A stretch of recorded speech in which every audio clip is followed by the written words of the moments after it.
학개서 2장 10절에서 19절 말씀을 통해서 오늘부터 복을 주리라 라는 제목으로 함께 말씀을 나누고자 합니다. 사실 말씀을 묵상하는데 마음이 그렇게 막 가볍지가 않았습니다.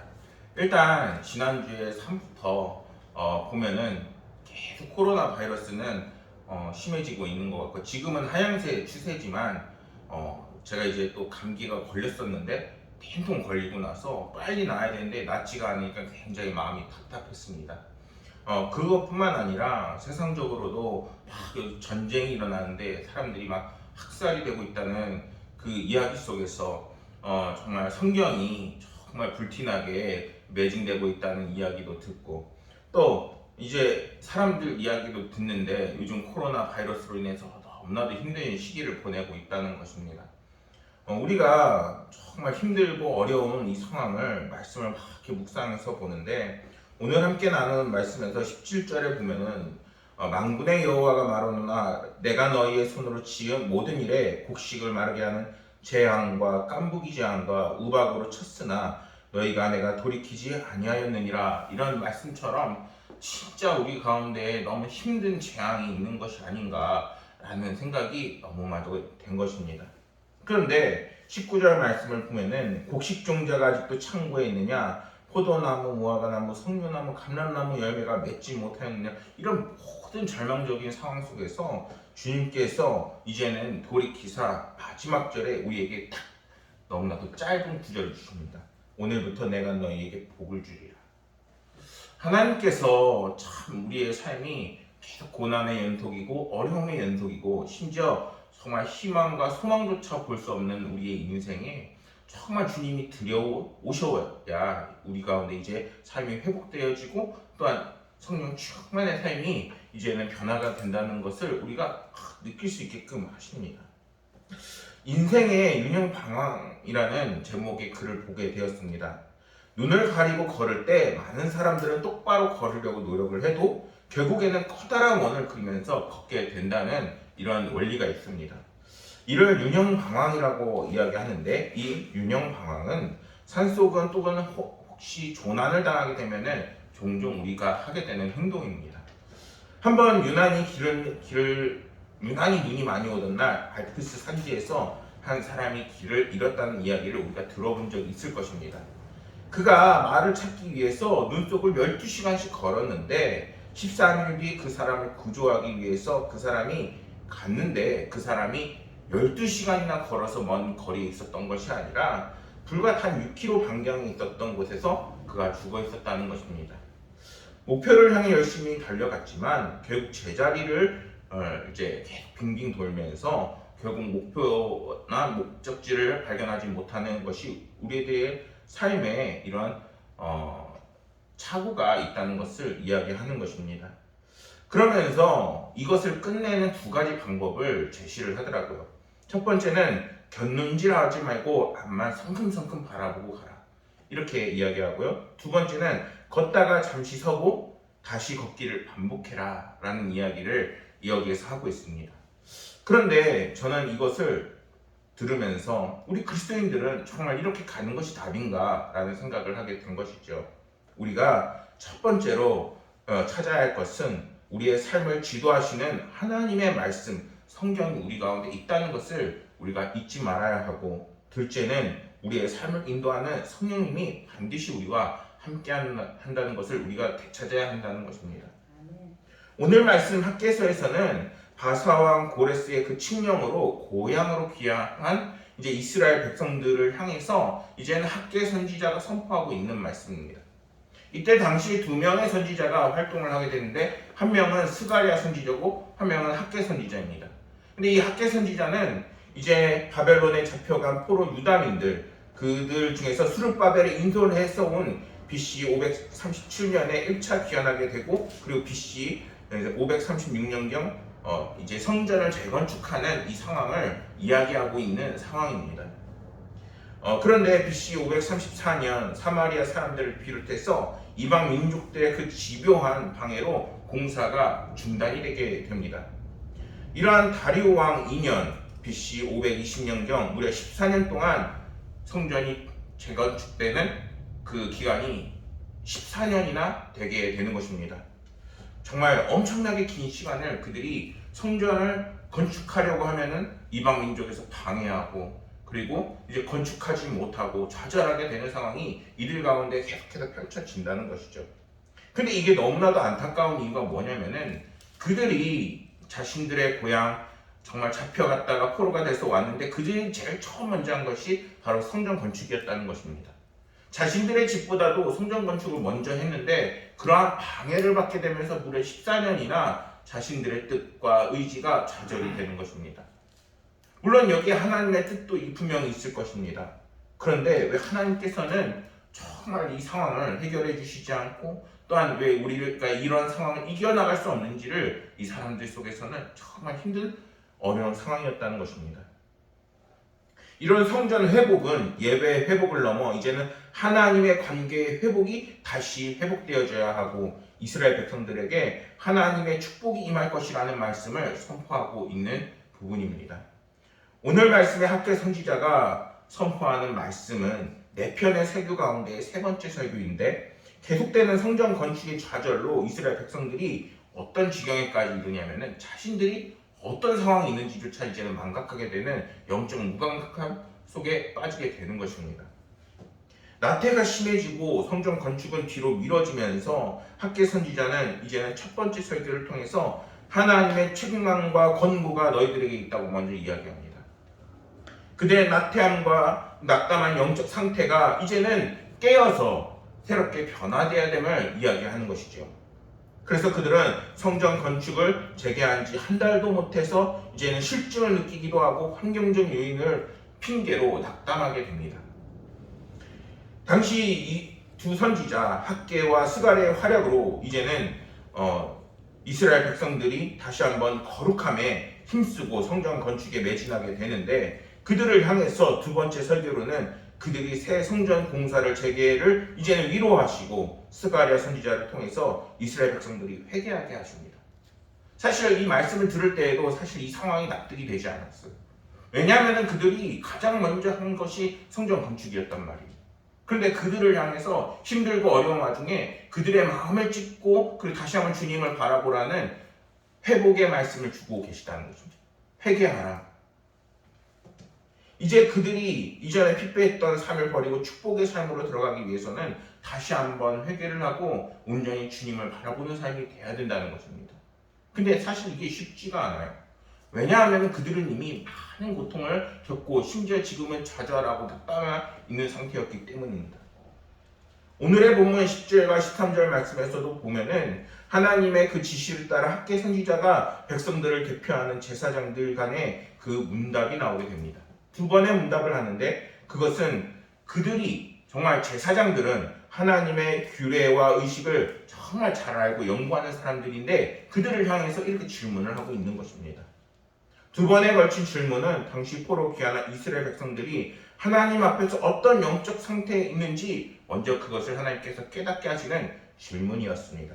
첫 번째 질문은 옷자락에 거룩한 고기를 쌌는데 그 옷자락이 만일 다른 음식물에 닿으면 다른 음식물들도 거룩한 고기처럼 거룩해지겠느냐라는 이러한 이야기입니다. 사실 이 아가를 보는데 잘 이해가 되지 않았어요. 이때 당시에는 번제와 화목제와 그리고 이런 하나님께 제사를 드리는 때였기 때문에 이때 당시에 이것을 통해서 그들이 깨달을 수 있는 상황이었던 것입니다.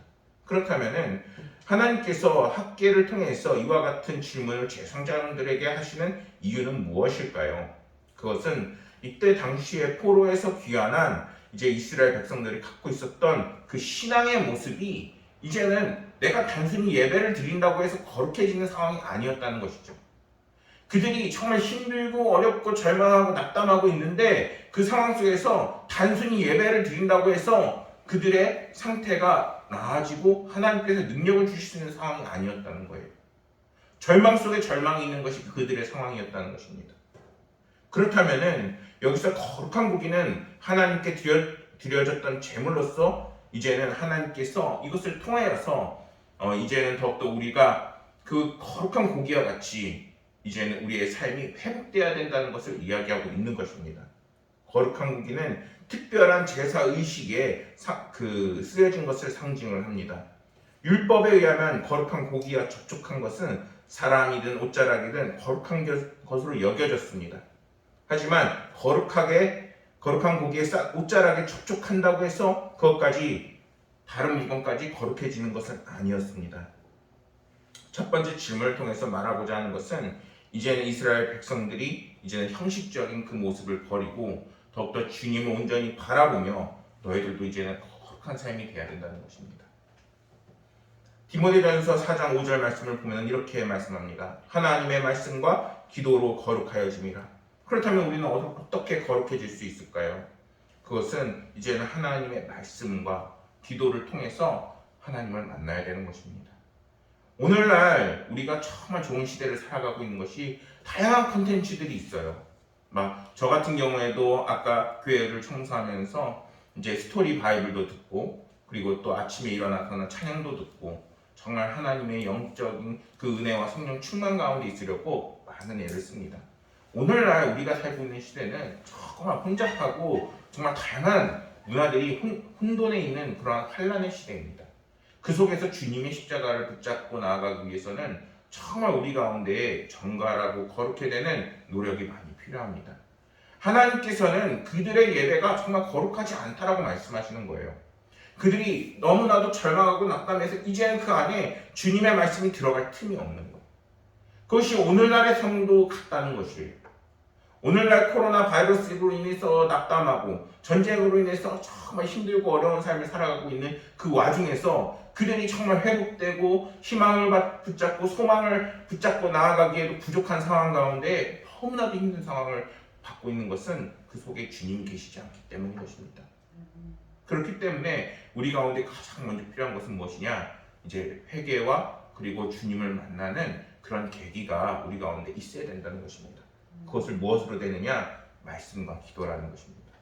그렇기 때문에 오늘날 우리가 사순절 기간, 고난 주간을 보낼 때 반드시 필요한 것은 더욱더 말씀 속으로, 더욱더 기도 속으로, 그리고 더욱더 성령 충만의 삶을 살아야겠습니다. 여러분, 오늘 주님이 나를 찾고 계시고 또한 주님의 그 말씀에 정말 응답하길 원하는 주님의 음성을 듣는 저와 여러분들이 되기를 소망합니다. 신앙 회복을 포기해서는 안 되겠습니다. 13절 말씀에서 학계 선지자는 두 번째 질문을 합니다. 시체를 만져서 부정해진 자가 만일 그것 가운데에 하나를 만지면은 부정하게 되겠느냐라는 것입니다. 제사장들의 대답은 한결같았어요. 그렇다는 거예요. 레위기 11장 28절 말씀에 보면은 시체는 부정한 것으로 규정을 합니다. 그래서 시체를 만진 사람 역시 의식적으로 부정하게 되는 것이죠. 그 사람이 다른 무언가를 만지게 되면은 다른 것들도 부정하게 되어지는 거예요. 이런 더러운 것이 거룩한 것에 접촉한다 해도 거룩해지지 않고 오히려 거룩한 것은 더러워질 수 있다는 것입니다. 그 말은 우리의 심령이 이제 아무리 거룩해져도 세상으로 나아가서 정말 다양하고 혼잡한 세상에 있게 되면은 자연스럽게 거룩함을 잃어갈 수 있다는 것입니다. 그렇다면은 이번 질문을 통해서 제사장들을 향해 하고 싶은 하나님의 말씀은 무엇일까요? 1차적으로는 이스라엘 백성들이 자신들의 잘못을 회개하지 않고 또한 순종하지 않는 부정한 상태에서 그들이 제사를 드리고 있다는 것입니다. 그들이 부정한 상태에서 제물을 드리는 것은 하나님을 기쁘게 하시기보다는 오히려 가증하게 보게 만드신다는 것입니다. 만약에 나에게 어려움이 임하고 정말 힘든 가정 가운데 있는데 내가 예배를 드리고 있다. 그러면은 그 속에 정말 주님이 계신지 살펴봐야 한다는 것입니다. 하나님과 교통하기 원한다면 이제는 우리의 손을 깨끗이 씻어야 되는데 이제는 하나님 보시기에 죄악된 일, 악한 일, 거짓되거나 불의한 일들을 이제는 하나님을 앞에 나아가기 전에 다 씻어내야 되는 것입니다. 이제는 부활절이 다가오고 하나님의 영광이 우리 가운데 찾아오는 날을 맞이하게 될 것입니다.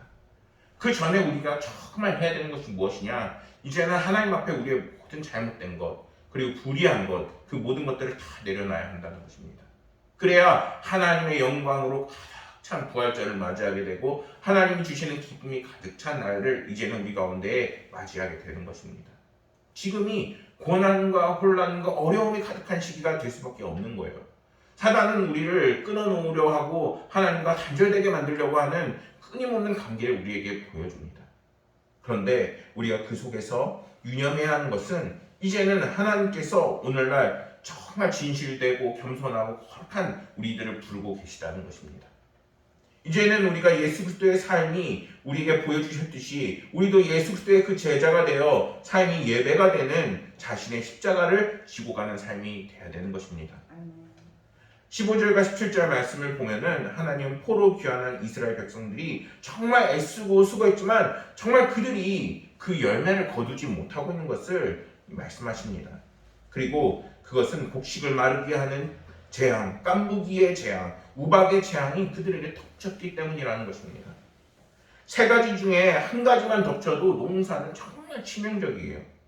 그런데 그 피해가 이루 말할 수 없는 상황이 하나님께서 그냥 내버려뒀기 때문이라고 하나님께서는 당당하게 말씀하세요. 정말 이게 이 말씀을 듣는데 확 상처가 되는 거예요. 하나님 어떻게 우리를 이렇게 버리실 수가 있어요?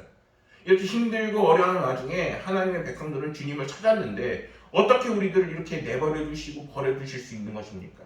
오늘날 우리가 상식적으로 정말 납득이 되지 않는 상황을 맞이하고 있는데 주님께서는 어떻게 하나님의 백성들에게 하나님만 바라보시라고 이렇게 이야기하실 수 있는 겁니까? 막 원망이 드는 거예요. 그런데 하나님께서는 너희들에게 들어가는 하나님의 은혜가 멈췄다라고 말씀하시는 거예요. 하나님의 은혜가 왜 멈췄느냐라는 거예요. 그것은 이제는 너희들이 정말 나에게 돌이키지 않았다라고 말씀하고 계시는 겁니다. 아이들에게 정말 말씀을 전하기 힘들 때가 있어요. 그 말씀을 전할 때가 어느 때냐면은 아이들에게 회개를 가르칠 때예요. 사실 기도를 가르칠 때 원리가 있어요. 하나님 아버지 용서해 주세요. 그리고 감사합니다. 그리고 이제는 뭐뭐 해주세요. 그 다음에 이제 예수 그리스도의 이름으로 기도드렸습니다. 이 이야기를 하는 때 아이들에게 얘들아 이렇게 기도하면 돼. 천천히 하나하나씩 가르쳐줘요. 근데 이 단계 중에서 제일 힘든 게 회개예요. 애들이 자신들이 뭘 잘못했는지 뭐가 우리의 삶에 문제가 되는지를 발견하지를 못해요. 그런데 그 모습이 언제까지 이어지느냐? 주님을 만날 때까지 이어집니다. 우리의 삶이 회복되고 이제는 오늘부터 너를 축복하리라 라고 시작하는 것은 오늘부터의 이 말씀이 선포되어지는 것이 아니라 내가 주님을 만나기 전까지, 내가 주님을 만나야 나의 삶이 회복되고 정말 성령 충만의 역사가 일어나는데 아무도 주님 앞에 겸손하게 나의 모든 죄를 내려놓으려고 하잖아요. 근데 그 모든 죄란 무엇이냐? 이제는 내가 정말 주님을 만나려고 하지 않는 거예요. 내가 정말 사단이 끊어놓은 그 관계가 단순히 네가 뭐 법적으로 또는 양심적으로 잘못해서 이것을 넘어 그냥 주님과 단절되어 있는 이 상태라는 겁니다. 주님과 이 단절되어 있는 영적 무감각 상태가 이제는 계속되어지고 있는데 거기다가 영적인 완고함까지 있어요. 그러니까 절대 주님 앞에 무릎 꿇지 않는 겁니다. 근데 그러한 모습의 대표적인 사람이 누구였나요? 바로 이스라엘의 첫 번째 왕 사울인 것입니다. 그렇다면 우리는 어떤 모습으로 주님 앞에 나아가야 할까요? 그와 반대되는 다윗과 같은 모습이 되어야 되는 것입니다. 포로 귀환한 이스라엘 백성들이 여호와의 성전 건축과 이제는 바른 신앙 공동체 건설이라는 그 사명을 다시 한번 회복해야 되는 것입니다. 다윗이 주님 앞에 무릎 꿇고 그냥 가차없이 자신의 죄를 막 내려놓고 하나님 앞에 기도한 것처럼 그냥 주님 앞에 나아가는 거예요. 오늘날 우리가 제일 못하는 것이 무엇이냐? 예수님의 이름을 믿지 못하고 그리고 주님의 앞에 겸손하게 무릎 꿇지 못하는 겁니다. 내가 잘못이 없고 내가 왜 주님 앞에 기도해야 되는지를 그 이유를 구하는 거예요.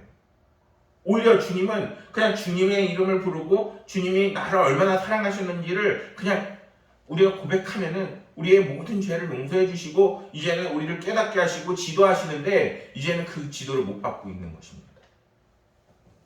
우리가 이 기간 정말 회복해야 되는 것은 무엇이냐? 그냥 주님 앞에 나아가고 주님께 우리의 모든 심령과 그리고 우리의 모든 것을 주님 앞에 겸손하게 내려놓을 수 있어야 되는 것입니다. 그러면 주님은 그동안 나를 힘들게 했던 깐부기의 재앙, 우박의 재앙을 그냥 눈 녹듯이 사라지게 하시는 것입니다. 아멘.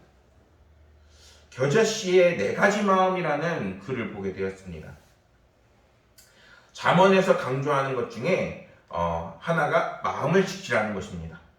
4가지 마음을 소개합니다. 먼저 초심입니다. 초심은 끝까지 완주하게 하는 힘입니다. 마지막까지 가게 할 힘이 바로 초심입니다. 변질과 타협하지 않는 마음입니다.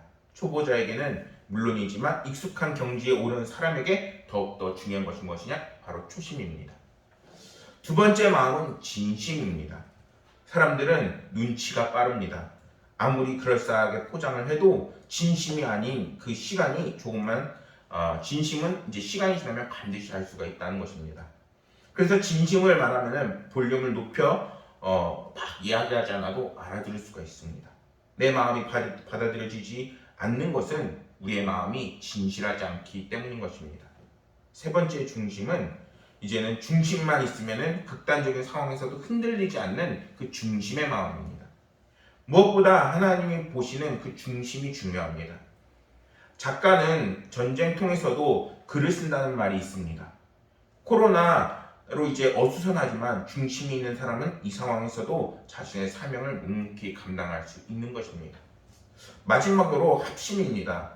개인의 탁월한 은사보다 더 강력한 것이 공동체의 합심입니다. 그래서 교회는 합심 기도를 하고 그리고 이제는 혼자서 정말 힘겨운 삶을 보내는 것이 아니라 함께 모여 기도하는 성도가 되는 것이 정말 중요합니다. 라는 글을 보게 되었습니다. 그런데 정말 이러한 네 가지의 마음 속에 우리 가운데는 5가지 마음이 있어야 되지 않나 라는 저는 생각을 하게 됩니다. 무슨 말이냐? 그것은 돌이키는 마음입니다. 이 네 가지 마음 중에서 하나님 앞에 겸손하게 나의 삶을 돌이키고 내려놓고 이제는 하나님 앞에 모든 것을 맡기는 저희들의 삶이 필요한 것입니다. 여러분, 지혜로운 사람은 이제는 하나님의 징계를 이제 신속하게 끝내고 그리고 피할 수 있는 사람인 것입니다. 우리는 어려움과 고난이 닥칠 때 우리의 마음이 정말 완고하지는 않는지 하나님을 저버리는 길로 나아가고 있는지 다시 한번 살펴봐야 합니다. 고난과 어려움 속에서 하나님을 떠나면은 결국에는 징계는 더욱더 가중되는 것 뿐입니다. 내가 지금 정말 힘든 것은 내 곁에 주님이 계시지 않기 때문이라는 것입니다. 하나님은 19절 말씀에서 물으십니다. 이제는 우리에게 곡식 종자가 있느냐? 이 곡식 종자가 있어야 다음이 있는데 희망도 소망도 없는 삶이 그들의 삶이었던 것입니다.